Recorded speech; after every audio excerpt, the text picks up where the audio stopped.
har 2 magneter her.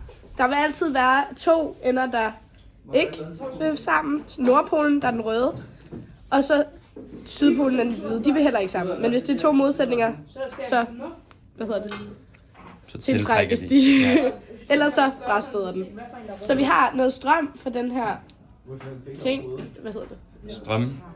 Forsyner, som går igennem en ledning i en spoler, som skaber et magnetfelt, som gør, hvis nu vi lader det som om, at det her var vores togskinner, så har vi vores tog her, som er nogle magneter, som gør, at hvis vi...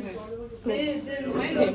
Så hvis det var vores tog, og det her var vores skinner, så ville det kunne, uden man gjorde noget... Okay, jeg skal lige køre igennem, ligesom en tunnel. Kan den ikke gøre det sådan lidt hurtigere? Ej, det var forkert ende. Når du derfor det ikke virker.